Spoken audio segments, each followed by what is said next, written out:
मेरा नाम पूनम है। हम 3 बहनें हैं। जब हम छोटे थे तभी हमारे पापा का निधन हो गया था। हमारी माँ ने हमें बहुत मेहनत से और बहुत नाजों से पाला है। मेरी बड़ी बहन का नाम सोनी है। उसकी शादी हो चुकी है। उसने लव मैरिज की थी। हम सबको लगा था कि ये फैसला शायद सही नहीं है। तो हमने अपनी बहन को बहुत समझाया, पर कहते हैं ना कि प्यार अंधा होता है, बस वही हुआ। मेरी बहन शादी के लिए जिद पर अड़ गई और हमने उसकी शादी कर दी।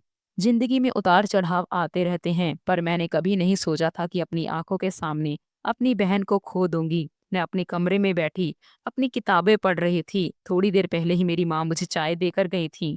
मैंने अभी तक एक घूंट भी नहीं पिया था कि मैंने मोबाइल उठाकर अपने कान से लगाया और खबर सुनते ही मेरे पैरों तले जमीन खिसक गई। मैंने कभी सपने में भी नहीं सोचा था कि हमारी बड़ी बहन, जो हम सब की आंखों का तारा थी, उसके साथ ये सब हो जाएगा। जो एक माँ की तरह ख्याल रखती थी, हम सबको डांटती थी और प्यार भी करती थी, उसके साथ ये सब हो जाएगा। मैं बिना सोचे समझे बाहर की तरफ भागी। मेरी आंखों में आंसू तैरने लगे थे, मेरे होश ठिकाने नहीं थे। मैं लगातार खुद को विश्वास दिलाने की कोशिश कर रही थी कि जरूर मैंने कुछ गलत सुना है। मैंने मम्मी को बताया तो मम्मी रो रो कर बेहोश हो गई। मैंने किसी तरह उन्हें संभाला। लंबी दूरी तय करके जब हम बहन के ससुराल पहुंचे तो वहां का नजारा देखकर हम सबका हाल बेहाल हो गया। गेट पर भीड़ जमा थी। मेरी आंखों में आंसू आ गए। मैं अपने दिल को तसल्ली देते हुए कह रही थी, नहीं, ऐसा नहीं हो सकता। मेरी बहन मुझे छोड़कर नहीं जा सकती। मेरे हाथ पैर सुन्न हो रहे थे। मेरा दिल धड़कना भूल गया था। आंखों में आंसू थमने का नाम नहीं ले रहे थे। किसी तरह हिम्मत करके मैं गेट के पास पहुंची। अंदर से आती आवाजों ने मेरे कदम थाम दिए थे। यह पल हर भाई बहन के लिए बहुत दर्दनाक होता है। मैंने कभी नहीं सोचा था कि एक दिन अपनी प्यारी बहन को इस हाल में देखना पड़ेगा। उसके घर के अंदर का नजारा और भी दर्दनाक था। मेरी सगी बहन, जिसे हम सर आंखों पर रखते थे, जिसके दम से हम जी रहे थे, वह अब इस दुनिया में नहीं थी। उसका शव जमीन पर पड़ा देखकर हमारी आंखों से आंसू बहने लगे। माँ जोर जोर से चीखने लगी, ये क्या हो गया मेरी लाडो के साथ। मैंने देखा कि वह गर्भवती भी थी। उसके पेट में 7 महीने का बच्चा भी था। हमारे लिए ये सब सहना मुश्किल हो रहा था।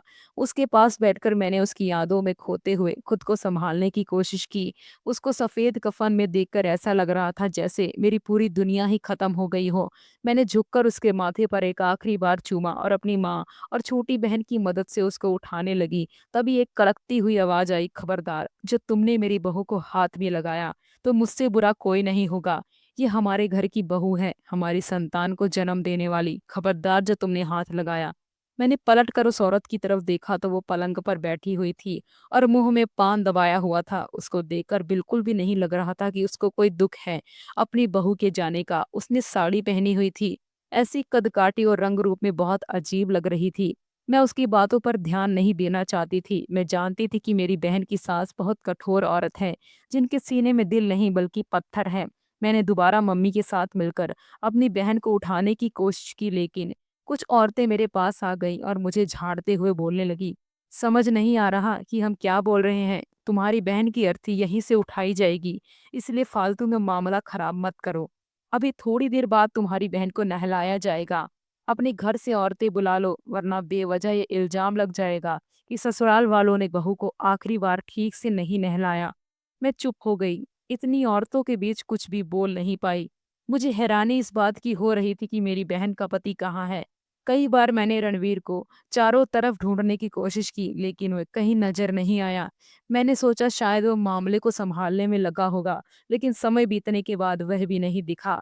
मेरी बहन बार बार मुझसे कुछ बताने की कोशिश करती थी। उसकी आंखों में जो उदासी थी, मैं उसे भांप लेती थी, लेकिन फिर भी यही सोचकर टाल देती थी कि हम उनसे दूर हैं इसलिए उदास है। लेकिन यही सच्चाई है कि बेटी पराया धन होती है, एक दिन उसे अपने घर जाना ही पड़ता है। मैंने कभी उसे ये कहते हुए नहीं सुना कि वह क्या महसूस कर रही थी। ना जाने वह मुझसे क्या बताने की कोशिश करती थी। माँ उसे हर बार यह कहकर चुप करवा देती थी कि गुड़िया, ससुराल की बुराई नहीं करते, अच्छी बहू वही होती है जो ससुराल को मान सम्मान देती है, उनके बारे में गलत नहीं बोलती। अगर ससुराल वाले बुरा कहते भी हैं या डांटते हैं तो उसे सहन करती है। मेरी बहन हर बार यह सुनकर मुस्कुरा देती थी और चुप हो जाती थी। माँ भी उसके साथ ऐसा ही व्यवहार करती थी। हम बहुत साधारण लोग थे जो बेटी को अपने घर में ही देखना चाहते थे। समाज के दबाव के कारण हम बहुत मजबूर हो गए, लेकिन हमारी इस बेकार सोच ने मेरी बहन को छीन लिया। माँ उसके पास बैठकर सिसकते हुए बोली, नहीं सोनी, तू मुझे छोड़कर नहीं जा सकती। तू ऐसा कैसे कर सकती है मेरे साथ? मेरी गुड़िया, उठ जा, तेरी माँ तेरे बिना कैसे जिएगी? लेकिन अब बहुत देर हो चुकी थी। हमने अपनी बहन की तकलीफ को समझने में बहुत समय लगा दिया था। समाज को ऊपर रखने के चक्कर में हमने अपनी बहन की कदर नहीं की थी। आज वह हमें छोड़कर चली गई थी। मेरी छोटी बहन का भी रो रो कर बुरा हाल था। मेरी छोटी बहन सोनी की सबसे ज्यादा करीब थी, अपने दिल की हर बात उसे कहती थी। मुझे सबसे ज्यादा चिंता उसकी ही हो रही थी। जब एक बहन इस दुनिया से जाती है तो दूसरी बहन अकेली रह जाती है। मेरी छोटी के साथ भी कुछ ऐसा ही हो रहा था। मैं तुरंत पागलों की तरह अपनी छोटी बहन के पास पहुंची। उसके चेहरे पर पानी डालकर होश में लाने की कोशिश की। थोड़ी देर बाद जब उसे होश आया तो वह रोते बिलखते मेरे सीने से लग गई। मेरा बस नहीं चल रहा था कि मैं क्या करूं। दिल चाह रहा था कि मैं अपनी बहन को झकझोर कर उठाऊं और कहूं, तुम इस तरह हमें अकेला छोड़कर नहीं जा सकती। मैं तुम्हें इसकी इजाजत किसी भी कीमत पर नहीं दूंगी। लेकिन शायद अब बहुत देर हो चुकी थी। अब कुछ भी नहीं हो सकता था। मेरी मम्मी की सांसें उखड़ने लगी थीं। मैंने उन्हें तुरंत संभाल लिया। मेरी माँ और बहन की हालत बहुत खराब हो रही थी। मेरी मम्मी मेरी बहन को देखते हुए बोली, पूनम, लाडू को घर लेकर चलो। हम यहाँ से उसकी अर्थी नहीं उठाएंगे। ये हमारे घर जाएगी। मैं उसे यहाँ नहीं छोड़ सकती। मेरी बच्ची के सीने में ना जाने कौन सा दर्द छिपा था जो इन दरिंदों ने उसके अंदर बिठाया। मैं किसी को भी माफ नहीं करूंगी। अपनी बेटी की मौत के लिए मैं हर एक को जिम्मेदार मानूंगी और उन सबको सलाखों के पीछे डलवा दूंगी। ये क्या सोचते हैं, मेरी बच्ची को मारकर इन्होंने बहुत बड़ा काम कर लिया है। मैं इन्हें दिखाऊंगी कि मैं कौन हूँ। मेरी माँ मेरी बहन की सास की तरफ देखते हुए बोली। तभी मेरी बहन की सास गुस्से में मैदान में आ गई और मेरी मम्मी को देखते हुए बोली, तुम्हारी बेटी ही आवारा औरत थी, पूरे मोहल्ले में घूमती रहती थी। फिर ऐसा तो होना ही था। हमें कुछ मत कहो, वरना अभी के अभी तुम्हें इस घर से बाहर निकाल दूंगी। यह मेरी बहू है और मेरी संतान को जन्म देने वाली थी। इसलिए अपनी जुबान बंद रखो। मेरी माँ एक कमजोर औरत थी, जबकि मेरी बहन की सास एक ताकतवर महिला थी। मैंने मम्मी की तरफ देखकर सिर हिलाया और उन्हें चुप रहने का इशारा किया।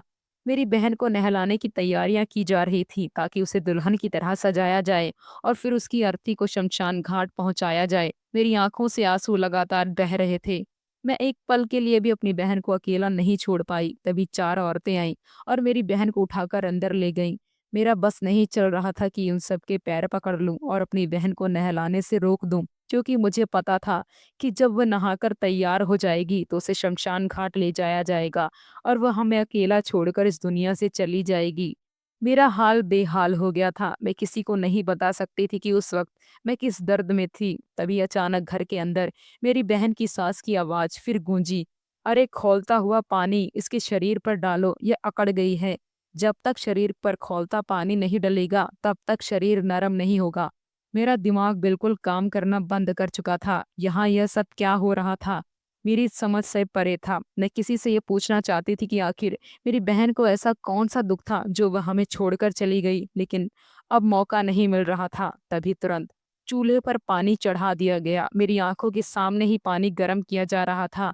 मैं बस बेबसी की मूरत बंद तमाशा देखती रही। अगर मुझे समाज का डर ना होता तो मैं इसी वक्त अपनी बहन के ससुराल को तहस नहस कर देती, सबको पुलिस के हवाले कर देती। लेकिन मैं एक इज्जतदार घराने से संबंध रखती थी और मुझे पता था कि मर्यादा किसे कहते हैं।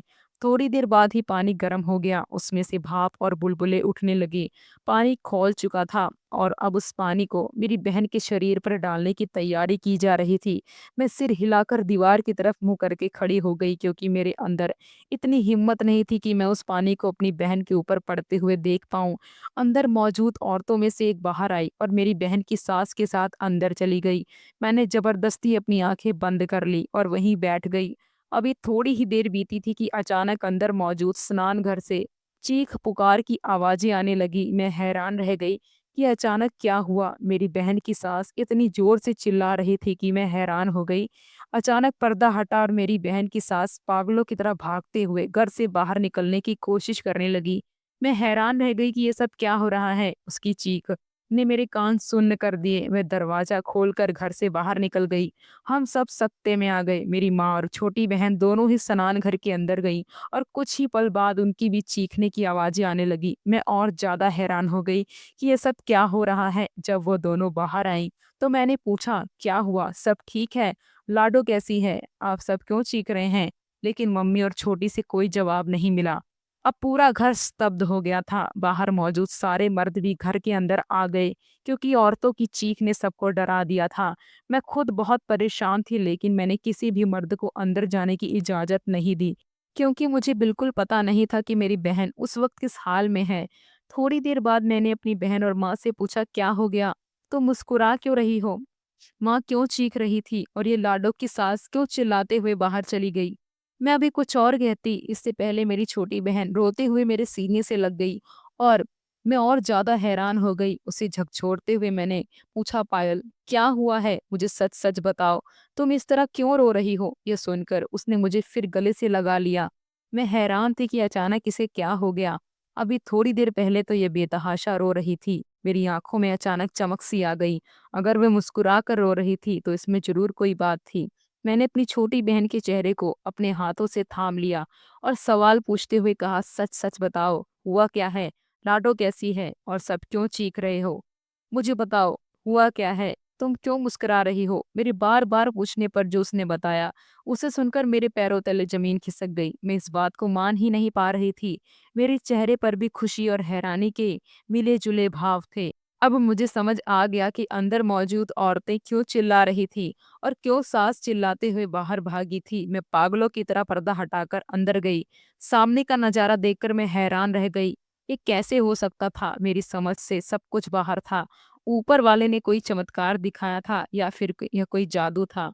मेरी बहन जो अभी थोड़ी देर पहले मरी पड़ी हुई थी, वही अब मेरी माँ के सीने से लगी हुई थी। मेरी माँ पागलों की तरह रो रही थी, लेकिन मेरी बहन गंभीरता से माँ के सीने से लगी बैठी थी। मैं तुरंत उसके पास गई और हैरानी भरे शब्दों में कहा, नहीं, ऐसा नहीं हो सकता। तुम ठीक हो, मुझे यकीन नहीं हो रहा। कहते ही मैं उसके पैरों में झुक गई। तभी अचानक उसने अपना हाथ मेरे सर पर रखा और मेरे बाल सहलाते हुए बोली, हौसला रखो मेरी बहन, मैं ठीक हूँ। उसकी धीमी आवाज सुनकर मैंने सिर उठाया। मेरा चेहरा आंसुओं से भीगा हुआ था। मैं अविश्वास भरे स्वर में बोली, लेकिन तुम तो अभी। मैं आगे कुछ और नहीं बोल पाई। मैंने उसे अपने सीने से लगा लिया। यह पल मेरे लिए ऐसा था जैसे मैंने दुनिया की सारी खुशियां हासिल कर ली हों। मेरी बहन की सास का कहना था कि मेरी बहन मर चुकी है। उसे सफेद चादर पहना दिया गया था और सब उसे नहलाने जा रहे थे। फिर वह जिंदा कैसे थी, ये बात मेरी समझ से परे थी। वहां मौजूद सारी औरतें मुंह पर हाथ रखकर खड़ी थी। मेरी मम्मी भी रो रो कर बेहाल हो चुकी थी। मैंने अपनी बहन को खड़ा किया और उसे कपड़े पहनने को कहा। मैं और सारी महिलाएं बाहर आ गई। थोड़ी देर बाद वह कपड़े पहनकर बाहर आई। वहां मौजूद हर शख्स की आंखों में हैरानी थी। कुछ डर रहे थे तो कुछ हैरानी के सागर में डूब गए थे। अगर कोई मरने वाला इंसान अचानक जिंदा हो जाए तो उस घर के लिए वह पल ऐसा होता है जैसे दुनिया जहान की खुशियां उसके कदमों में रख दी गई हों, जहां सब कुछ खत्म हो गया हो और दोबारा किसी खुशी की उम्मीद भी ना हो। मैंने अपनी बहन की ओर देखा और उससे सवाल पूछते हुए कहा, अब सबके सामने बताओ, यह सब क्या हुआ? तुम इस तरह से जमीन पर लाश की तरह क्यों पड़ी हुई थी और तुम्हारी सास तुम्हें मरा हुआ क्यों कह रही थी? ये सब क्या मामला है? उसने एक नजर मुझ पर डाली और मम्मी को देखते हुए कहा, अभी के अभी मुझे घर जाना है, मैं यहाँ पर कोई बात नहीं करना चाहती। ये कहते ही उसने सभी मेहमानों की ओर देखा और ऊंची आवाज में बोली, आप सबका बहुत बहुत शुक्रिया कि आप सब मेरे दुख में शामिल होने के लिए आए, लेकिन भगवान का शुक्र है कि मैं जिंदा हूँ। मुझे कुछ नहीं हुआ और जिन्होंने ये अफवाह फैलाई थी और मुझे मारने की कोशिश की थी, जल्द ही वे आप सबके सामने बेनकाब हो जाएंगे। कहते ही उसने हमारी ओर देखा और चलने का इशारा किया।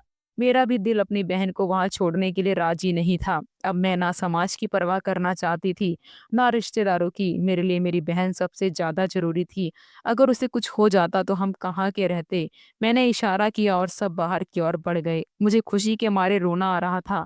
दिल चाहता था कि मैं कुछ कर जाऊं, सबको बताऊं कि आज मैं बहुत खुश हूँ, मेरी जिंदगी में खुशियां लौट आई हैं। ये एहसास ही मेरे लिए खुशी देने वाला था कि मेरी बहन जिंदा है, सलामत है मेरे साथ। एक लंबी दूरी तय करके हम सब घर पहुंचे। घर में दाखिल होते ही हमने सोनी को घेर लिया और उससे सवाल करने लगे कि ये सब क्या माजरा है, तुम्हारी सास ऐसा क्यों कर रही थी? उसका कहना था कि तुम मर गई हो, लेकिन उसने यह नहीं बताया कि तुम्हारी मौत कैसे हुई और फिर तुम्हारी सास ऐसा क्यों कर रही।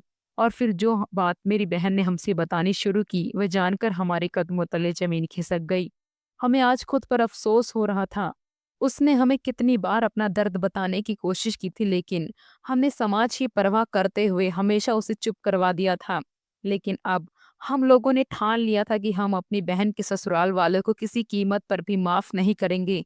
इन लोगों की हिम्मत कैसे हुई कि उन्होंने हमारी प्यारी बहन बेटी के साथ ऐसा सलूक किया। अब मैंने समाज और रिश्तों को भाड़ में झोंक दिया था। मैंने तुरंत ही एक नामी वकील से संपर्क किया और तुरंत ही तलाक के पेपर तैयार करने का आदेश दिया। साथ ही बच्चे की कस्टडी के लिए भी केस करने का फैसला कर लिया, क्योंकि अब मैं किसी भी चीज का जोखिम नहीं लेना चाहती थी।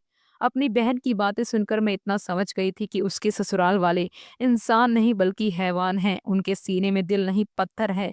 मुझे विश्वास नहीं हो रहा था कि कोई औरत इतनी कठोर दिल भी हो सकती है। चलो, मेरी बहन तो उनके लिए पराई थी, लेकिन उनका अपना सगा बेटा भी इसमें शामिल था। वो भी ये सब चुपचाप देखता रहा। मम्मी ने भी कहा कि अब हम कोई ऐसी गलती नहीं करेंगे। सभी काम तुरंत शुरू हो गए।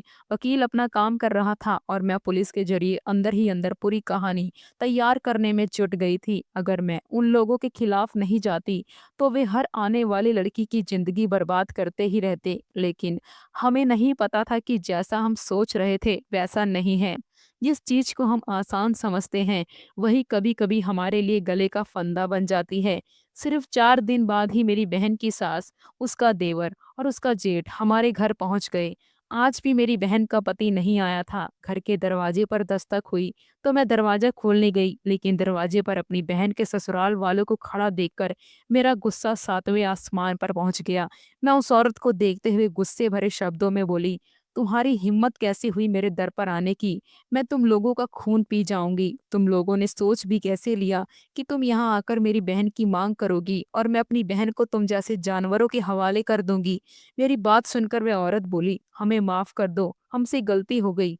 अब हम दोबारा ऐसा कुछ नहीं करेंगे। मैं हैरान थी कि वह ऐसा क्यों कर रही है, लेकिन मुझे समझ आ गया था कि इस तरह के रवैये के पीछे भी कोई बड़ी वजह थी। मेरी बहन गर्भवती थी और उनकी संतान पैदा होने वाली थी। जरूर यह लोग मेरे खिलाफ कोई न कोई सबूत इकट्ठा करने के लिए ही आए थे। अगर मैं इनके साथ बदतमीजी से पेश आती तो हो सकता था कि ये लोग इस बात की वीडियो बना लेते या फिर किसी को अपने साथ लेकर मेरी जिंदगी को बर्बाद कर देते। इस वजह से मैंने अपने गुस्से पर काबू पाया और उनके मुंह पर जोर से दरवाजा बंद कर दिया। मैं इन लोगों की बात भी सुनना नहीं चाहती थी।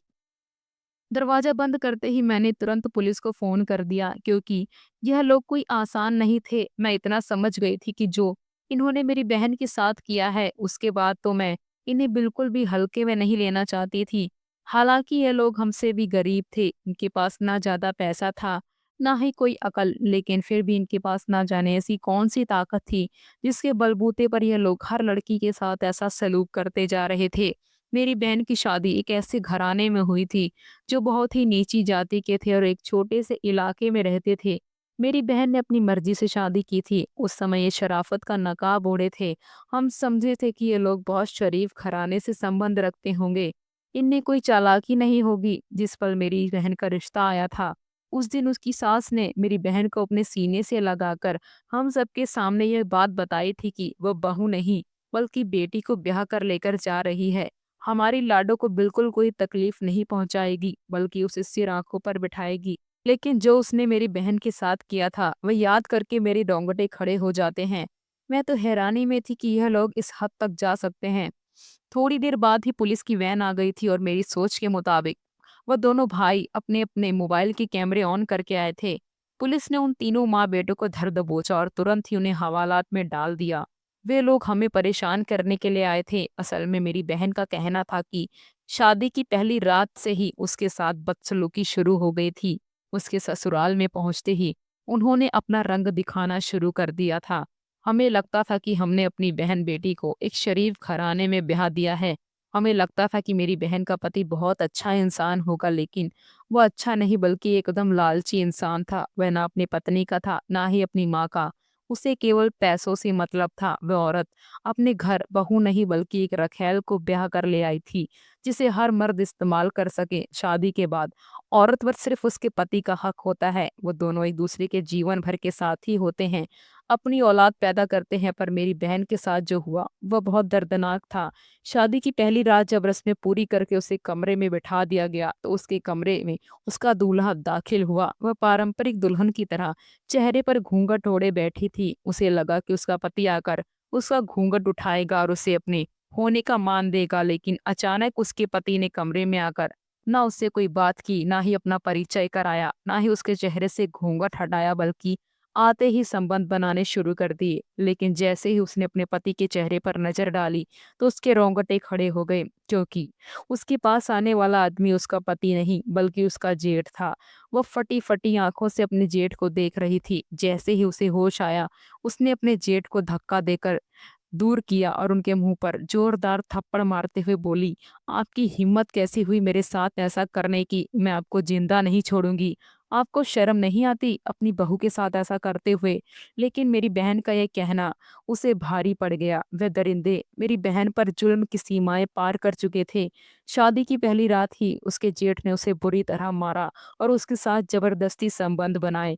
वह रोती रही, उसके आगे हाथ जोड़ती रही, उससे मिन्नतें करती रही, लेकिन उसके जेठ को इस बात की कोई परवाह नहीं थी कि वह उसकी बहू है और उसके साथ उसके भाई की पत्नी है। वो आया, अपना काम किया और चला गया। अगली सुबह जब हम सब नाश्ता लेकर पहुंचे, उससे थोड़ी देर पहले ही उसकी सास कमरे में गई थी और मेरी बहन के बाल खींचकर उसे अच्छी तरह ये समझा दी थी कि खबरदार, जो तुमने अपने घर वालों को हमारे बारे में एक शब्द भी बताया, अगर तुम्हारे मुंह से भनक भी निकली, तो हम तुम्हारा कत्ल कर देंगे, तुम्हें ऐसी मौत देंगे कि तुम जीना भूल जाओगी। हम तुम्हारे घर में एक एक सदस्य को मार देंगे। मेरी बहन बहुत मासूम थी और वैसे भी लड़कियों का दिल छोटा होता है। वह बुरी तरह सहम गई थी। उसने इशारों इशारों में मुझे बताने की बहुत कोशिश की, लेकिन मैं समझ नहीं पाई। सुबह होते ही उसका पति भी आ गया था। वह ऐसा व्यवहार कर रहा था कि हम सब देखकर खुश हो गए थे। लेकिन अगली ही रात उसका देवर उसके पास गया और तीसरी रात उसका पति उसके पास गया और उससे संबंध बनाए। अब यही सब होने लगा। जिसका मन करता वह उसे इस्तेमाल कर लेता। वह रोती रहती, हाथ जोड़ती रहती, लेकिन कोई उसकी फरियाद नहीं सुनता। सबने उसे अपनी रखैल समझ लिया था। कुछ दिनों बाद वह गर्भवती हो गई। अब उसे यह पता नहीं था कि वह किसके बच्चे की मां बनी है। लेकिन जब उसने डीएनए टेस्ट कराया, तो ऊपर वाले का शुक्र था कि वह अपने पति के ही बच्चे की मां बनी, यानी उसके पेट में जो बच्चा था वह जायज था। उसने बहुत शुक्र अदा किया, लेकिन यह बात जब उसकी सास को पता चली, तो वह गुस्से से भड़क गई। उसका कहना था कि मेरे सबसे बड़े बेटे की पहली औलाद पैदा होनी चाहिए, इसलिए यह बच्चा गिरा दो। जब तक मेरा बड़ा बेटा तुम्हें गर्भवती नहीं करता, तुम कोई संतान पैदा नहीं करोगी। मेरी बहन इस बार उनकी बातों में नहीं आई। उसने उनकी मार भी सहन की, लेकिन अपने बच्चे को नहीं गिराया। फिर उसकी सास ने पूरा षड्यंत्र रचकर उसे चौथी सीढ़ी से धक्का दे दिया। लेकिन कहते हैं ना, जिसे ऊपर वाला रखे उसे भला कौन मार सकता है। सबको यही लगा कि मेरी बहन मर चुकी है। उसे सफेद चादर ओढ़ा दी गई, लेकिन जब उसे नहलाया गया और उस पर गर्म पानी की छींटें मारी गई, तो वह एकदम उठकर बैठ गई। उसने वही पानी अपनी सास के पैरों पर गिरा दिया। तभी वह औरत रोती बिलखती बाहर भाग गई। हम सब हैरान थे कि यह सब हुआ क्या है, लेकिन जब घर आकर मेरी बहन ने सारी बात बताई, तो हम सब दंग होकर अपनी बहन को देखते रह गए। हमारा बस नहीं चल रहा था कि हम आसमान और जमीन एक कर दें, सब कुछ बर्बाद कर दें। उन लोगों ने मेरी बहन के साथ इतना बुरा सलूक किया था, हम सब कल्पना भी नहीं कर सकते थे। हमने पुलिस में शिकायत कर दी। जब मेरी बहन का मेडिकल टेस्ट हुआ, तो उसने जो कहा था वह सच था। उसके साथ 3 आदमियों ने दुष्कर्म किया था। हम लोगों का दिल फटने के करीब आ गया था। परिवार के लिए यह पल बहुत ही कष्टदायक होता है, लेकिन हम आज भी ऊपर वाले का शुक्रिया अदा करते हैं कि उसने मेरी बहन को खत्म नहीं किया, बल्कि उसे एक नई जिंदगी दी। उसे चौथी सीढ़ी से धक्का दिया गया था। अगर समय रहते उसने खुद को नहीं संभाला होता, तो उसी पल उसके शरीर में जहर फैल सकता था और वह मर सकती थी। उसने 2 महीने बाद एक सुंदर सी बेटी को जन्म दिया। उसे गोद में लेते ही हमारी पूरी दुनिया पूरी हो गई। मैंने सोच लिया था कि हम अपनी सोनी की बेटी को पाल पोस कर बड़ा करेंगे और अपने हाथों से एक अच्छे घर में उसे विदा करेंगे। हमने सोनी से कहा था, हम तुम्हारी शादी करवा देते हैं, लेकिन उसने मना कर दिया। वह शादी नहीं करना चाहती थी। वह अपनी बेटी के साथ एक अच्छी जिंदगी जीना चाहती थी। उसका शादी से विश्वास उठ गया था। उसे लगता था कि दुनिया का हर आदमी एक जैसा होता है, लेकिन मैं, माँ छोटी, उसे समझाते रहते थे दोस्तों, जिंदगी समस्याओं का नाम है, लेकिन समस्याओं से डरकर जीना नहीं छोड़ते। जो लोग मुकाबला करते हैं वही मुकद्दर के सिकंदर कहलाते हैं, और जो लोग डर कर जीना छोड़ देते हैं वे सिर्फ कायर के अलावा कुछ नहीं कहलाते। मैं आज भी ऊपर वाले से प्रार्थना करती हूँ कि मेरी बहन की जिंदगी खुशियों से भरी हो। हर बेटी को ऐसा पति मिले जो उसकी जिंदगी को संवार दे, ना कि उसे उजाड़ दे। दोस्तों, कहानी कैसी लगी हमें कमेंट करके जरूर बताएं। वीडियो को लाइक और चैनल को सब्सक्राइब करना बिल्कुल ना भूलें। Thank you.